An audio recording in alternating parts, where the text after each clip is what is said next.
आम आलोचना करवा जीएसटी ऑफिसर सेल्स को किपर धरी थाए। आपण जानते जे बिजनेसमैन माने टैक्स फांकिबा सेल्स को कौन करथांती ना लुचाई थांती बा अंडर रिपोर्ट करथांती गवर्नमेंट को जीएसटी डिपार्टमेंट एवं किछि बिजनेसमैन बुद्धिमान अछंती से माने कहती आमे किछि बैंक रे ट्रांजैक्शन करछु हमर जो बिजनेसटा आउ किछि कोन करछु ना केस रे करछु तांको किपरि जीएसटी डिपार्टमेंट धरथांती। आउ किछि बिजनेसमैन बहुत बुद्धिमान जेहेतु से माने मध्य कहती जे आमे बैंक रे कोनसे ट्रांजैक्शन करूनु आमे सब केस रे ट्रांजैक्शन करूछु। एई भली अंडर रिपोर्ट करुथुवा बिजनेसमैन माननकु किपरि भाबरे ही जीएसटी डिपार्टमेंट बा जीएसटी ऑफिसर माने धरी थांती तांको ऊपरे टैक्स लगेवा सहित पेनाल्टी लगेवा सहित एवं इंटरेस्ट मध्य लगै थांती। जदि अधिका ट्रांजैक्शन हेई थाए एभली से माने फांकी थांती टैक्स को ताहले तांको मध्य कोन करथान ना पनिशमेंट जीएसटी डिपार्टमेंट द्वारा होई थाए। ताहा बाबदरे आम बर्तमान पुंखानुपुंखानु भाव में आलोचना करबा किपरि जीएसटी ऑफिसर माने केउ मेथड साहाय्य रे ही धरी थांती बिजनेसमैन मानकर सेल्स रिपोर्ट को। जे गवर्नमेंट पाखरे तो बहुत मेथड रही जहाँकि जो मेथड गुड़िक से अप्लाई करती ता मध्य किछि आमे आलोचना करबा। प्रथम मेथड कौन एनालिसिस योर बैंक स्टेटमेंट जो एनालिसिस करबा आपनकर बैंक स्टेटमेंट टाकू आपण माने जानते बर्तमान फोन पे गूगल पे यूपीआई माध्यम रे बिजनेस ट्रांजैक्शन चली बर्तमान प्रायतः बहुल भाव में कारण इजी मेथड रे ही बिजनेसमैन माने पैसा किपरि ही पाई परिबे एवं कस्टमर किमिति बेनिफिट हेई परिबे सुविधा बाटरे ताहा बर्तमान जोरसोर चली। किंतु बिजनेसमैन माने ताहा प्रकृत ही जानी जदि बिजनेस टाकू कोनोसी बैंक ट्रांजैक्शन द्वारा ही थाए ताहले ही तार कौनसी प्रकार से माने सेल्स को लुचाई पारती नाही। किंतु प्रकृत ही ये जो गूगल पे फोन पे बा यूपीआई युगुड़ा जो गवर्नमेंट एटा को बर्तमान बहुत भल भाव में स्प्रेड करुँच तार मुख्य रिजन हूँ जो बिजनेसमैन माने ठकौचंती टैक्स फांकुचंती तांको धरिबा आपण मन रखता धरिया ये गूगल पे फोन पे आपन यूपीआई आउ गोटे भी कथा जदि बिजनेसमैन माने गूगल पे फोन पे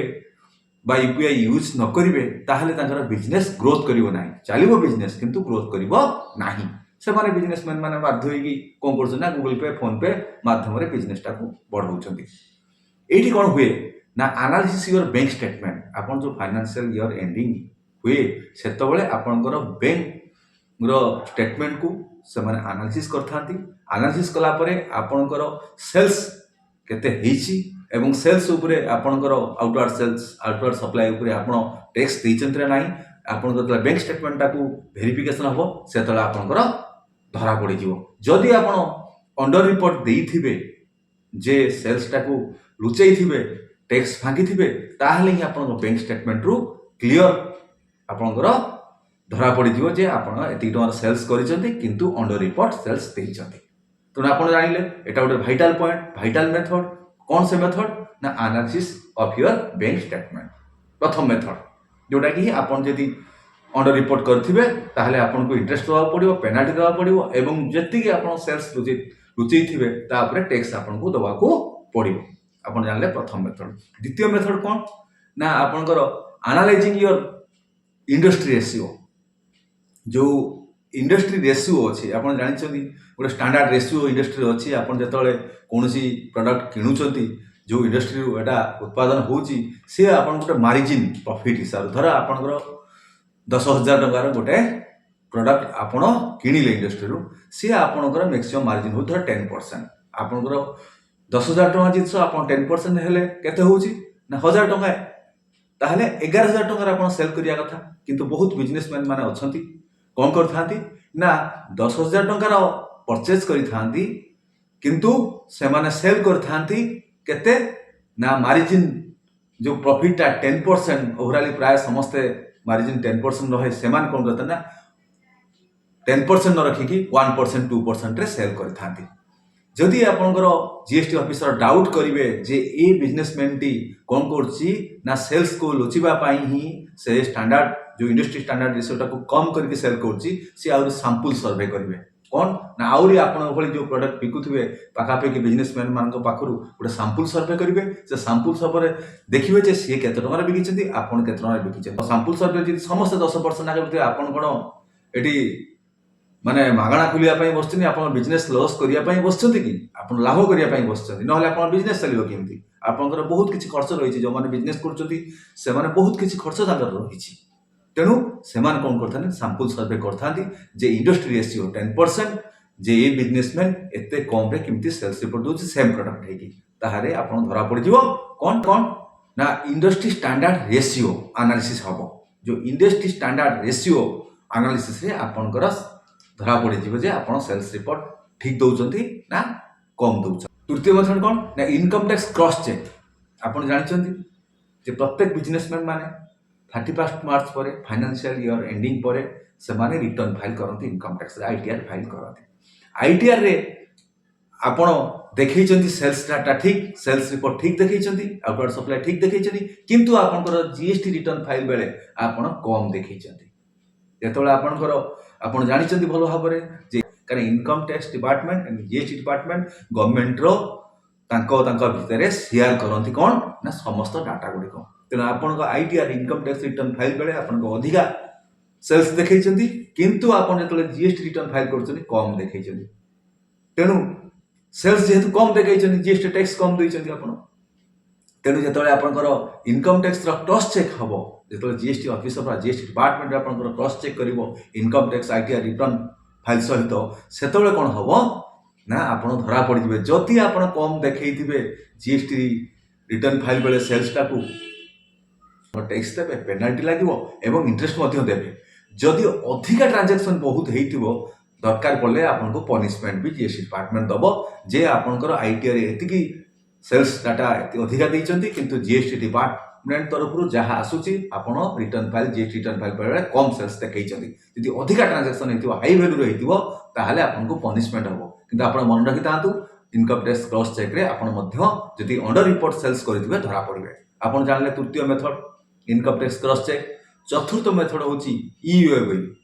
आप जानते साधारणतः कंपोजिशन डीलर माने ही से माने आईटीसी जेहेतु पाती नाही से माने क्लेम कर पाती नाही तेणु से माने कौन करते ना अंडर रिपोर्ट देखा धर ईयूएबी आपंकर 10 लाख टंका आपंकर किंतु आपण 2 लाख 3 लाख टंकार आपण सेल्स डाटा देखई जेहेतु चाहती जितेबाला आपंकर ईयूएबी आपंकर जेनेट होता है क्योंठार भी जेनेट होता है आप डिस्ट्रीब्यूटर आपंकर हूँ डीलर कति स्टकिस्ट कति स्टकिस्ट डीलर कति रिटेलर कतु आपंकर माने जो आपंकर यूजर कति इन्वेस्टर ये जेको जगह जो ये बिलटा होते भेरिफिकेशन बेले धरा पड़े 10 लाख टଙ୍କା ये बिल आप जेनेट कर सेल्स 2 लाख टଙ୍କା कि 3 लाख टଙ୍କା कि 4 लाख टଙ୍କା देखते तेणु अंडर रिपोर्ट सेल्स डाटा देते से धरा पड़े यूए बिल भेरिफिकेशन धरा पड़े आप ना पेनाल्टी लगे इंटरेस्ट लगे एवं टैक्स देवे आप जानले चतुर्थ मेथड हूँ ईओए बिल पंचम मेथड कौन ना पंचम मेथड हूँ स्टॉक एनालिसिस जेतबले कौन जीएसटी डिपार्टमेंट बा जीएसटी ऑफिसर इनफॉरमेशन पाइले जे ए बिजनेसमैन टी टैक्स फांकुचंती एवं सेल्स डाटा को लुचौचंती विभिन्न प्रकार टैक्स चोरी करुचंती सेतबले कौन करिवे ना जीएसटी डिपार्टमेंट आपण को गोडाउन को जाके वेरिफिकेशन करिवो स्टॉक वेरिफिकेशन करिवो टोटल आपनकर वेरिफिकेशन करे स्टॉक सहित आपनकर डाटा सब मेल होउछा नाही आपण परचेज धर करिसंती लक्षे टंकार किंतु आपण सेल करिसंती होउची 60,000 टंकार आउ जो 40,000 टंका स्टॉक अछि ना नाही जदि 40,000 टंकार आपनकर स्टॉक अछि ताहले किछि असुविधा नाही सेल्स डाटा ठीक देखैचंती जदि आपनकर स्टॉक अधिका देखाउची बा कम देखाउची स्टॉक वेरिफिकेशन जेतले हबो सेतले आपण धरा पड़ी गले कोन हबो ना आपण टैक्स देबे पेनाल्टी लागिवो जदि हाई स्टॉक एनालिसिस आपण थिबो अधिका ट्रांजैक्शन होतबो पनिशमेंट मध्ये जीएसटी डिपार्टमेंट तरफरु हबो आपण जानिले जे पंचम मेथड होची कोन ना स्टॉक एनालिसिस षष्ठ मेथड कोन ना आपनकर षष्ठ मेथड से माने अप्लाई करंती षष्ठ मेथड कोन ना फाइनेंशियल स्टेटमेंट आपण जानिचंती प्रत्येक बिजनेसमैन माने प्रत्येक ईयरली से माने कोन करथांती ना रिटर्न फाइल करथांती ଆପଣଙ୍କର ଗୋଟେ ଦୁଇ ବର୍ଷ ନୁହେଁ 3 ବର୍ଷ 4 ବର୍ଷ 5 ବର୍ଷ ବି ଆପଣଙ୍କ ଫାଇନାନ୍ସିଆଲ ଷ୍ଟେଟମେଣ୍ଟଟାକୁ ଭେରିଫିକେସନ୍ ଜିଏସ୍ଟି ଡିପାର୍ଟମେଣ୍ଟ ତରଫରୁ ହେବ। ଯଦି ଆପଣଙ୍କର କେଉଁ ଜିଏସ୍ଟି ଡିପାର୍ଟମେଣ୍ଟ ଡାଉଟ୍ କରିବ ଯେ ଆପଣ ଅଣ୍ଡର ରିପୋର୍ଟ କରୁଛନ୍ତି ତେଣୁ ଟ୍ୟାକ୍ସ ଫାଙ୍କୁଛନ୍ତି, ସେତେବେଳେ ଆପଣଙ୍କର ଫାଇନାନ୍ସିଆଲ ଷ୍ଟେଟମେଣ୍ଟଟାକୁ ଭେରିଫିକେସନ୍ ହେବ। ବର୍ଷେ 2 ବର୍ଷ 3 ବର୍ଷର ଏଭଳି ଆପଣଙ୍କର ଟୋଟାଲ ଯେତିକି ITR ଆପଣ ଫାଇଲ୍ କରିଛନ୍ତି କେଉଁ ବର୍ଷର କେତେ କ'ଣ କରୁଛନ୍ତି ଟୋଟାଲଟାକୁ ଟାଲି କରାଇକି ଭେରିଫିକେସନ୍ କରାଯିବ। ଯଦି ସେଥିରେ କୌଣସି ଫଲ୍ଟ ବାହାରିଲା, ଯଦି ଆପଣ ଅଣ୍ଡର ରିପୋର୍ଟ କରିଛନ୍ତି ସେଲ୍ସରେ, ତାହେଲେ ଆପଣ ଧରା ପଡ଼ିବେ ଏବଂ ହାଇ ଭ୍ୟାଲ୍ୟୁ ଟ୍ରାଞ୍ଜାକ୍ସନ୍ ହେଇଥିଲେ ପନିଶମେଣ୍ଟ ପାଇବେ, ନହେଲେ ଆପଣ ଟ୍ୟାକ୍ସ ଦେବେ, ପେନାଲ୍ଟି ଦେବେ, ଇଣ୍ଟରେଷ୍ଟ ମଧ୍ୟ ଦେବେ। ତେଣୁ ଆପଣ ଜାଣିଲେ ଷଷ୍ଠ ମେଥଡ଼ ହେଉଛି ଫାଇନାନ୍ସିଆଲ ଷ୍ଟେଟମେଣ୍ଟ। ସପ୍ତମ ମେଥଡ଼ କ'ଣ ନା ହେଉଛି ଆପଣଙ୍କର ହେଉଛି କ'ଣ ନା ଥାର୍ଡ ପାର୍ଟି ଭେରିଫିକେସନ୍। ଆପଣ ଜାଣିଛନ୍ତି ଯଦି ଜିଏସ୍ଟି ଡିପାର୍ଟମେଣ୍ଟର କୌଣସି ଡାଉଟ୍ ହେଲା ଆପଣଙ୍କ ଅଣ୍ଡର ରିପୋର୍ଟ କରୁଛନ୍ତି, ସପ୍ତମ ମେଥଡ଼ କ'ଣ ନା third party link. Third party link କ'ଣ? ଗୋଟେ ହେଉଛି ଆପଣଙ୍କର ଟ୍ରାନ୍ସପୋର୍ଟର ଅଡ଼ିଟ୍, ତାପରେ ହେଉଛି ସପ୍ଲାୟର ଲିଙ୍କ, ତାପରେ ହେଉଛି RCM ରୁଲ୍, ଆଉ ଗୋଟେ ହେଉଛି କ'ଣ ନା କମ୍ପେୟାର ୱିଥ୍ ଅଦର୍ସ। ଆପଣଙ୍କ ଧରା ପଡ଼ିଲେ ଥାର୍ଡ ପାର୍ଟି ଲିଙ୍କରେ, ତାହା ମଧ୍ୟ ଆପଣ ଜିଏସ୍ଟି ଡିପାର୍ଟମେଣ୍ଟ ତରଫରୁ ଆପଣ ମଧ୍ୟ ଡାଉଟ୍ ଆସିବ। ଧରା ପଡ଼ିଲା ପରେ ଆପଣ କରିବେ ଭେରିଫିକେସନ୍ କରିବା ପରେ ଅଣ୍ଡର ରିପୋର୍ଟ ଯଦି କରିଥିବେ ପେନାଲ୍ଟି ଆପଣ ଦେବେ, ଇଣ୍ଟରେଷ୍ଟ ଦେବେ ଏବଂ ଟ୍ୟାକ୍ସ ମଧ୍ୟ ଦେବେ। ଆପଣ ଜାଣିଲେ ଯେ 7ଟା ମେଥଡ଼ ଆପଣଙ୍କୁ ମୁଁ କହିଲି, ଯେଉଁ ମେଥଡ଼ ମାଧ୍ୟମରେ ଜିଏସ୍ଟି ଅଫିସର ବା ଜିଏସ୍ଟି ଡିପାର୍ଟମେଣ୍ଟ ଯେଉଁ ବିଜନେସମ୍ୟାନ୍ ମାନେ ଅଣ୍ଡର ସେଲ୍ସ ରିପୋର୍ଟ କରୁଛନ୍ତି ସେମାନେ ଲୁଚେଇ ପାରିବେ ନାହିଁ, ଧରା ପଡ଼ିବେ। ଯଦି ହାଇ ଭ୍ୟାଲ୍ୟୁ ଟ୍ରାଞ୍ଜାକ୍ସନ୍ ହେଇଥିବ, ଯଦି ଆପଣ ହାଇ ଭ୍ୟାଲ୍ୟୁ ଟ୍ରାଞ୍ଜାକ୍ସନ୍କୁ ଆପଣ ଅଣ୍ଡର ରିପୋର୍ଟ କରିକି ଦେଖେଇ ଟ୍ୟାକ୍ସ ଫାଙ୍କୁଥିବେ, ତାହେଲେ ଆପଣଙ୍କୁ ପନିଶମେଣ୍ଟ ମଧ୍ୟ ହେବେ। ତେଣୁ ଆପଣ ଯେଉଁ ମସ୍ତିଷ୍କରେ ପୁରଉଛନ୍ତି ଯେଉଁ ବିଜନେସମ୍ୟାନ୍ ମାନେ ଆମେ କ୍ୟାସ୍ ଟ୍ରାଞ୍ଜାକ୍ସନ୍ କରୁଛୁ, ଆମେ କିଛି ବ୍ୟାଙ୍କରେ କରୁଛୁ, କିଛି କେସ୍ରେ କରୁଛୁ, ବର୍ତ୍ତମାନ ଆଉ ସେଭଳି ଚଳିବ ନାହିଁ। କାହିଁକି ନା ଡିପାର୍ଟମେଣ୍ଟ ତରଫରୁ ଜିଏସ୍ଟି ଡିପାର୍ଟମେଣ୍ଟ ତରଫରୁ ବର୍ତ୍ତମାନ କଡ଼ାକଡ଼ି ମେଥଡ଼ ଆପ୍ଲାଏ କରି ବର୍ତ୍ତମାନ ବହୁତ ବିଜନେସମ୍ୟାନ୍ ମାନଙ୍କୁ ପନିଶମେଣ୍ଟ ଦିଆହେଉଛି, ଆପଣଙ୍କର ପେନାଲ୍ଟି ଲଗା ହେଉଛି, ଇଣ୍ଟରେଷ୍ଟ ସେମାନେ ବିଜନେସମ୍ୟାନ୍ ଦେଉଛନ୍ତି ଏବଂ ଟ୍ୟାକ୍ସ ମଧ୍ୟ ଭରୁଛନ୍ତି। ତେଣୁ ଆପଣ ଯଦି ବିଜନେସ୍ କରୁଛନ୍ତି ତାହେଲେ ଆପଣ ସଜାଗ ରୁହନ୍ତୁ କିପରି ଆପଣ ସେ ପେନାଲ୍ଟିରୁ ବା ଇଣ୍ଟରେଷ୍ଟରୁ ବା ଟ୍ୟାକ୍ସରୁ ବା ପନିଶମେଣ୍ଟରୁ ରକ୍ଷା ପାଇବା ପାଇଁ